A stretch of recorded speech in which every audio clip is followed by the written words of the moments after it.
Good afternoon, everybody. My name is Donna Fiesel, and I'm your host of Donna's Edge Talk Show. Thank you so much for watching every day, Monday through Friday, from 1 to 3 p.m. Central. As I get to ride home with you in the afternoon, it's always a fun ride. You know, it's always exciting to be with you, especially on Monday mornings.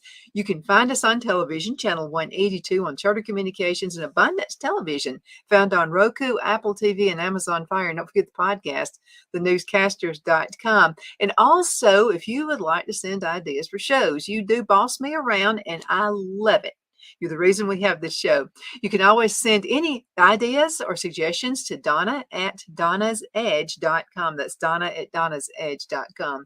Monday morning, and we've got AP Steadham with us right now, just in time. We've had some exciting things going on in the sports world, especially in basketball. Donna, yeah, great to be here on your show. We love it. Exciting show for Alabama men's basketball. First time ever for the program to make the men's basketball Final Four. So Nate Oates and company, they were able to upset North Carolina, the number one seed in their region, which is the West. And then they went on to defeat Clemson, who had defeated them earlier in November, I believe it was. So Alabama men's basketball beat two ACC teams, which is, that's always been one of the prime basketball leagues in the country. And Alabama was able to shoot those 3-pointers. I believe it was 16 3-pointers against Clemson on Saturday to reach the men's basketball Final Four, which will be held in Glendale, Arizona. And they'll be playing that game in the football stadium down where the Arizona Cardinals play their ball game. So it's a big, huge football stadium. They've been playing those games quite a few years now. The NCAA decided they're going to play in those huge stadiums. So, but Alabama, tremendous excitement for their program. Nate Oates, he's built that team. He won some SEC titles. He won some tournament titles with the SEC. But now here he is, first time ever in the men's program at Alabama to reach the Final Four. This was only the second time down they reached the Elite Eight. So they had reached the Elite Eight 20 years ago. And Don, there's some history in Arizona with Alabama basketball, believe it or not. Their very first NCAA tournament was 1975. They played right there in Tempe at Arizona State against the Sun Devils. And then 20 years ago, they were in the Elite Eight, and they played the University of Connecticut, matter of fact, who beat them soundly. And then here it is now for the third time. You're going back to the Phoenix area, be Glendale, I say, which is right next to Phoenix, a suburb, and they're going to be playing in the men's Final Four. So Arizona and Alabama basketball, there's been some symmetry there. Mm-hmm. Absolutely. There's a lot of similarity. We were living in Charlotte, North Carolina, and there's just something about North Carolina and Alabama. I mean, just Yes. they're almost the same state in the way they're you have the beach on one side and you have the mountains on the other side, and the Yes. same way the layout was North Carolina. Yeah, it sure is. And there's some history there. Alabama to this point, Donna, prior to the game they played on Thursday, they were 1-9 in Sweet 16 games. They'd only won that one time, which was 2004. They'd beaten Syracuse. So now they're 2-9 in the Sweet 16, and they made that Elite Eight, and then they won the game against Clemson to reach the Final Four for the very first time. So a big celebration in Tuscaloosa, and we've got one SEC team has made the Final Four Mm-hmm. this year. Yeah, I think it's pretty amazing. And I know the folks in North Carolina are pretty excited about that as well. So would you have predicted this at the first part of the year? No, Alabama struggled in especially their non-conference games. They lost all the important. They beat Oregon. That was significant because Oregon ended up being an NCAA tournament team from the Power Five. But they had lost to Creighton. They had lost to Ohio State, who ended up making a change at their coaching position. They lost to quite a few teams in the non-conference. They just had that one big win against Oregon. So. But it seems like Alabama is a team, and including Clemson, as I mentioned, but it seems like Alabama is a team that is coachable, and they learn some lessons from those early season non-conference games. They steadily have improved their defense in this run to the NCAA tournament. They played much better.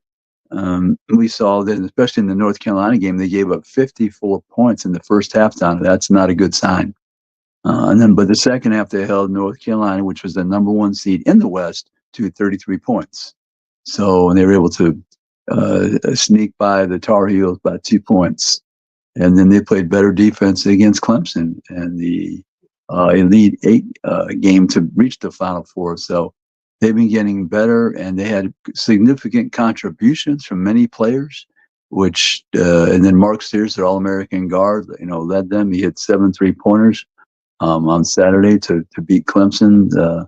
So Alabama's they've been having a lot of fun on this ride to the Final Four, and I'm sure all the fans are extremely happy and pleased. And Nate Oates has a new contract somewhere before the tournament. I think he signed it, so he's earned his money. Let's talk about the rest of the season. We don't have a lot longer to go, and it's been an exciting ride. So definitely has. Yeah. So Alabama, Donna, they're in the Final Four. They're going to be facing the number one seed, which is the University of Connecticut, and they're a tremendous team, Donna. The other day they had a close ball game against the University of Illinois, and they went on a 30-0 second half run to beat Illinois by a big score.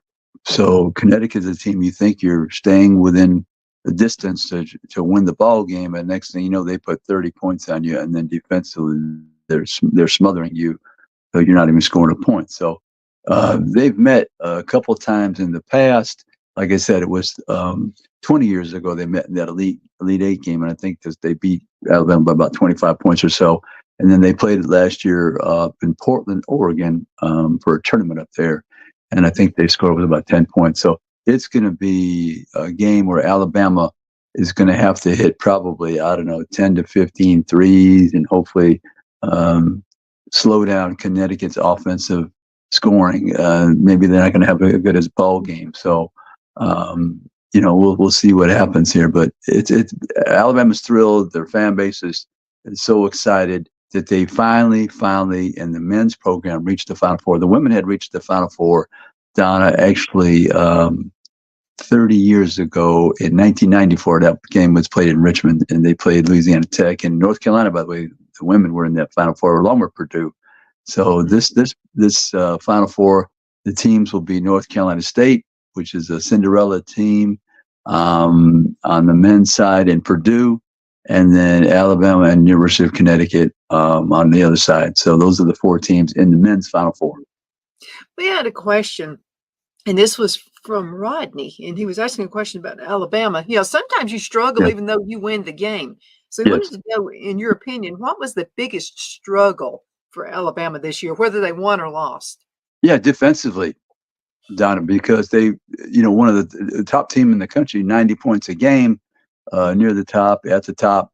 But defensively, they gave up, for instance, 117 points to Kentucky. Mm-hmm. They scored 100 or so, or near 90 or 100 or something, but lost the game, giving up 117 points to Kentucky. So you have to play better defense than they did throughout the season, and they have through this tournament. That's been one of the keys to victory for them. They're not nowhere near the best defensive team in the country, but they did play much better, shutting down the team. And the other night, Grant Nelson had 24 points. I think it was 12 rebounds, 5 blocks. So that helps the cause. But Alabama collectively as a team, their mission was to play better defense throughout this tournament to help them against the top teams, and they did. And here they are going to Glendale, Arizona for the Final Four. So through the year, it was the defense that was an issue. Mm-hmm. Absolutely. And I want to ask you a question too. And this goes down to recruiting. And I'm kind of paraphrasing one that came from Tim, this question. And he said, as far as all of the teams, is a young basketball player, which team would they most likely aspire to play for? Yeah, I think your question is what team in America would they aspire to play for if you're a young basketball player? Oh, I think people look at the top teams through the last 5 years because, Donna, let's be real. The young players, they don't study history as much normally. That's a generalized statement, but most of the time they remember within the last 5 years. And you look at the last 5 years, who've been the teams that have been winning? University of Connecticut, North Carolina, and Duke has had some good teams, and of course Kentucky's always up there, blue-blooded team, and so those are some of the teams that they're trying to. They want to be recruited by as they progress through their career. But here you have a new team like Alabama. You have North Carolina State is in the Final Four, first time since 1983. That magical run with Jim Valvano. You have Purdue in the Final Four. They've been trying to make it. They haven't been there since 1980, Donna. So here you have, if we just review the teams, 1980 for Purdue, 1983 for North Carolina State. Alabama's never been there. Connecticut's trying to win back-to-back championships. So this would be, I think, their sixth championship, which would put them in a class with North Carolina. If you think about that, Donna, Connecticut's the team that won their first title in 1999. So these last 25 years, they have been the best team in America in basketball. That's right. You know something? We're going to have to go into a commercial break, and we'll be right back in just a few minutes. Everybody hang in there. Twin City Used Car Sales has been serving drivers in the Northeast Alabama area for years with a quality selection of late model used cars, SUVs, and pickup trucks. On top of our extensive selection and competitive prices, we offer professional auto financing services for used car buyers of all credit levels. Whether you've just begun your search or you're ready to secure your next vehicle, at Twin City Used Car Sales, you will drive away with the vehicle of your dreams. The sales and finance staff at Twin City Used Car Sales looks forward to serving you, and you can apply for financing online before your visit to our used dealership in Gadsden, Alabama. Check us out on the web at twincityusedcars.com or go by our location at 901 First Avenue, Gadsden, Alabama. We sincerely look forward to serving you.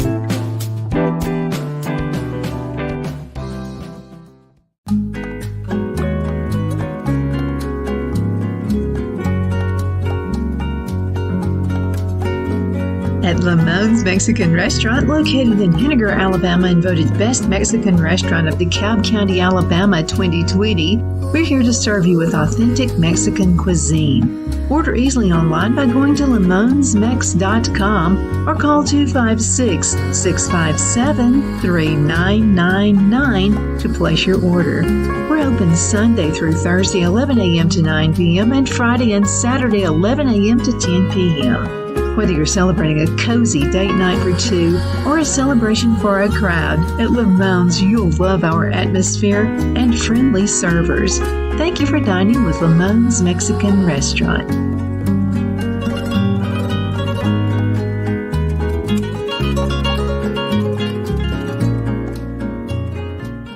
At Liberty Bank, we're all about community, whether it's to help with a charity fundraiser or help families in need. Toys at Christmas or a local football team, we're here for you. You see, we realize the importance of family. Sometimes it's to build a new home or necessary home repairs. We're here for you. If you like the feel of a small town bank with all the conveniences of a big city bank, we're here to serve you. You will find us at any of our convenient locations in DeKalb, Marshall, Etowah, and Blount counties in North Alabama. You can call and speak with any of our friendly staff at 256-659-2175 or check us out on the web at libertybankal.com. And thank you for your support of our community. Member FDIC Equal Housing Lender.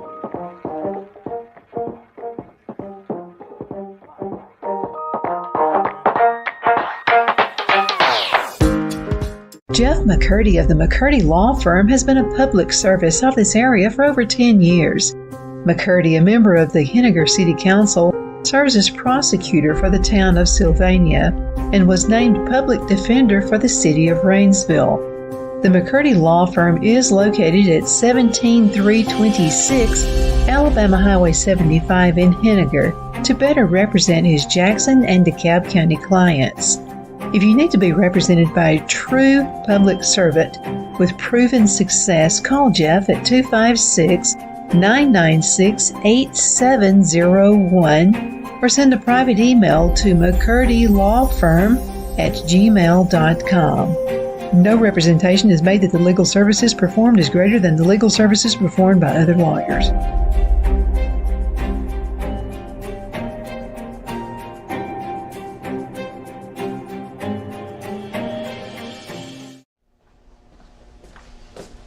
Are you ready?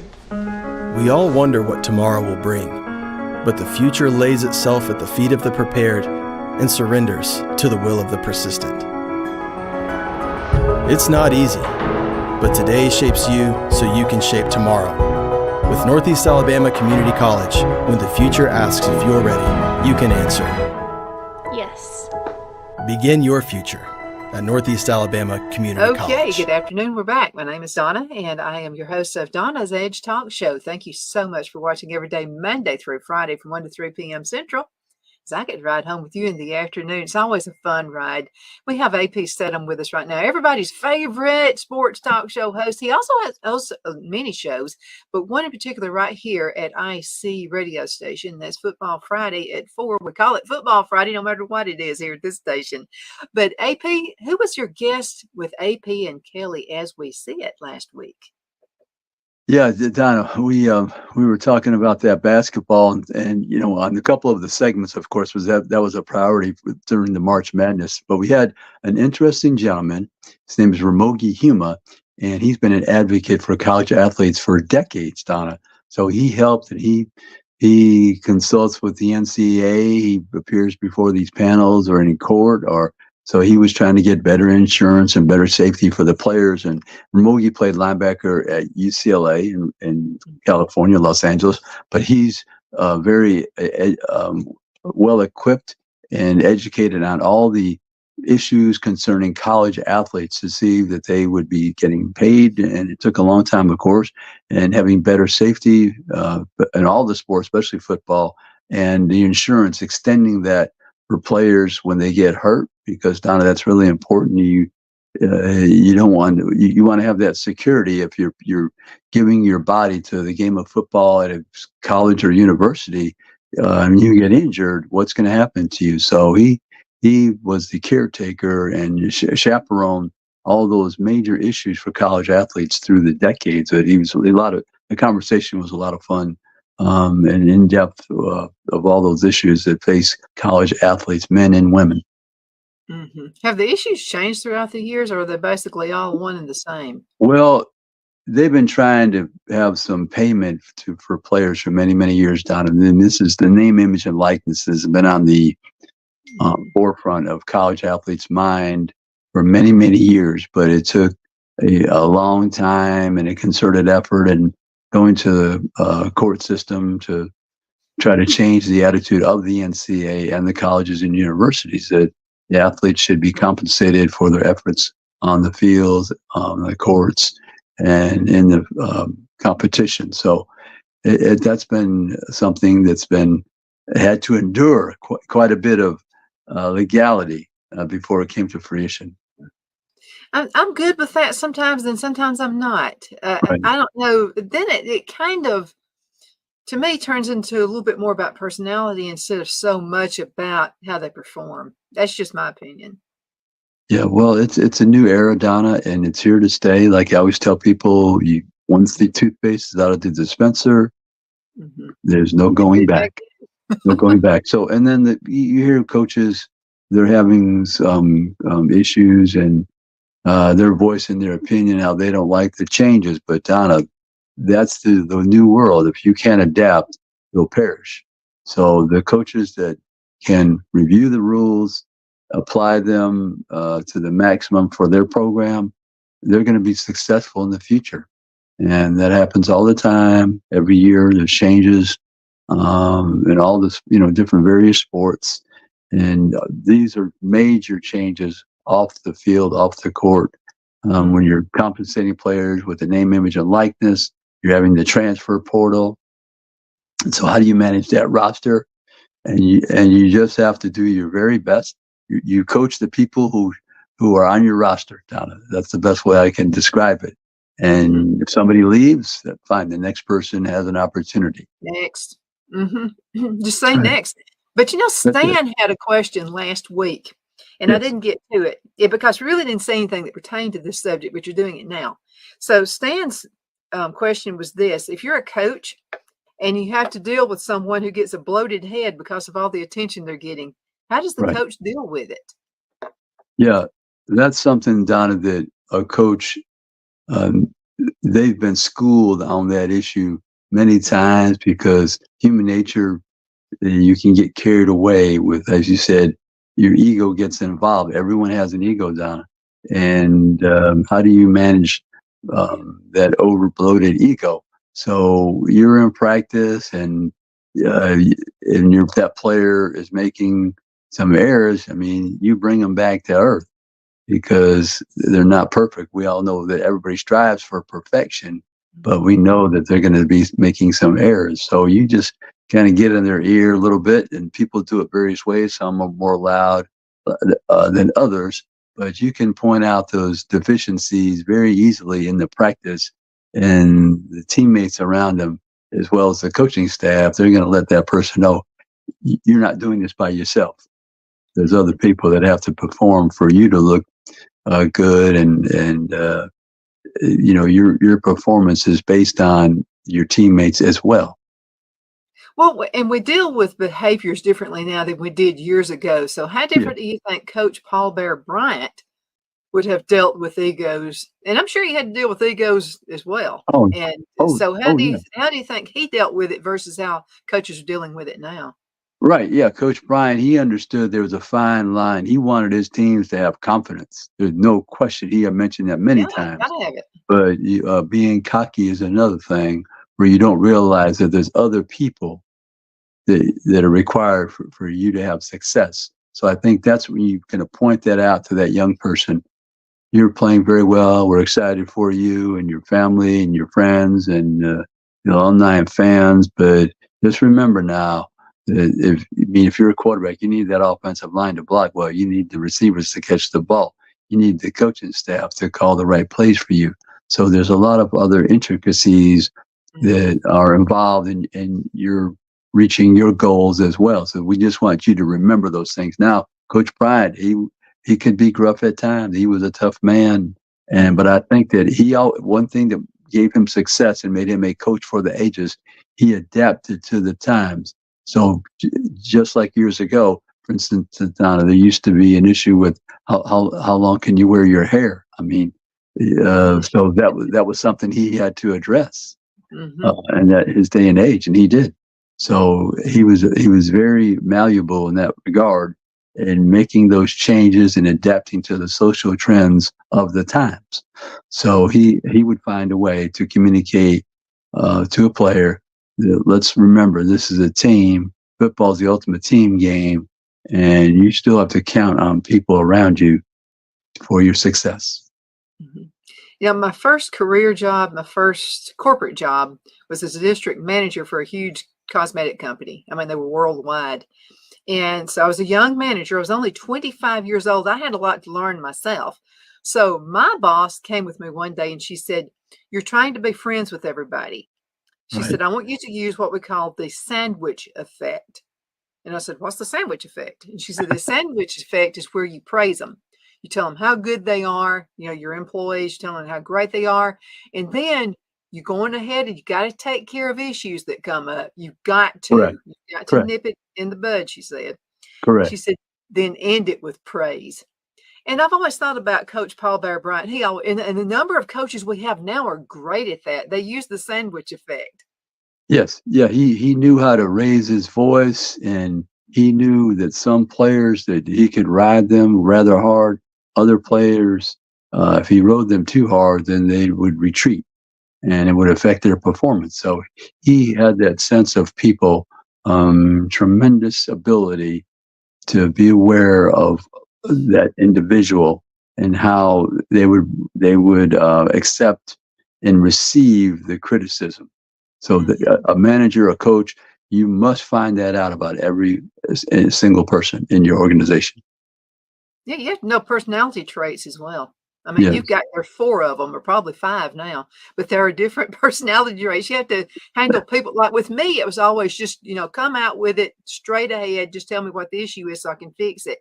But some people you have to kind of cushion them just a little bit, Yes. and then proceed on, which leads me to this is a Donna question right here. Okay, so North Carolina State, tremendous women's team, wonderful.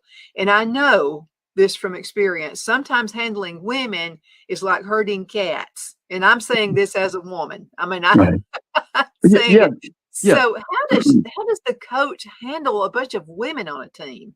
Right. There is a difference coaching the men and women. I've done a little coaching of women's basketball at a high level, We're and different. I would say that women, as a coach, you must be careful what you tell them because they will carry out that assignment. They will try to carry out that assignment. Whereas the men, sometimes they disregard what you might say. So Uh-huh. there's a difference there. You must be very precise in your instruction and your coaching to women. And to their credit, they will try to perform exactly in the manner that you instructed them. Whereas Mhm. the men, like I said, they're tone deaf, some of them. And, these are all generalizations, of course, but sometimes they want to show their individuality more than the women.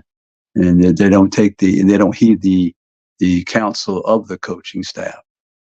Mhm. But us women, we like to give you guys hints, and we kinda hope you'll pick up on the hints, and sometimes Phil Right. always says, "Why do you women do that? Can't you just say whatever it is you wanna say? Quit Right. hinting, just tell us. We're big enough, we can handle it." Right. And, so let's go ahead and talk just, about 3 minutes left in this segment. Okay. So let's talk just a little bit about, AP and Kelly as we see it. Do you have your guests lined up yet? Oh yeah, no, Donna, I'm glad you brought that up, and that's every Friday on Football Friday on IC Radio, 4 p.m. Central, AP and Kelly as we see it. And Donna, I'll be in Phoenix, leaving this week to be there for the Final Four. So I'm looking forward to finding some guests out there as well. So we haven't lined those up, but we're gonna concentrate on the basketball, of course, at least a couple of segments because this is historical for the University of Alabama men's program. And it's an SEC team that, of course, is in the Final Four representing the entire conference. So we're going to be, meeting with some media type people, and maybe we'll get some coaches, or I'm not sure exactly, but it'll definitely be discussing the Final Four. And on the women's side, South Carolina is one of the Final Four teams, and as we speak, LSU is trying to get there as well. So the SEC will be represented by at least one team in the men's Final Four and the women's Final Four. So that's a modicum of success for the SEC men's and women's basketball programs. You know something? There's something in the water in Alabama and North Carolina and South Carolina, the Carolinas. There's something because on American Idol, you can always depend on this. In the top 10, there's going to be at least 2 people from Alabama and 2 people from the Carolinas. The talent's there. Right, right. Alabama's men's basketball roster is Mark Sears from the Muscle Shoals area. He transferred from Ohio University, so they have players from all over this country. So Nate Oates and his coaching staff have put together a roster that's made them a very good team and program. And so, but everybody just so happy to see a team from the state of Alabama in the men's Final Four. So it gives them something to root for right to the end of the entire season. Absolutely. AP, we got to go. Thank you so much for being on the show with us. It's always a pleasure. Hey, thank you, Don. My pleasure. Thank you. Send me some videos and we'll have those on next week's show. Okay. Okay. I will, Don. That'd be great. Absolutely. Okay. AP, thank you. And thank you guys also for watching. We definitely appreciate that. We'll see you next time around. Have a good day.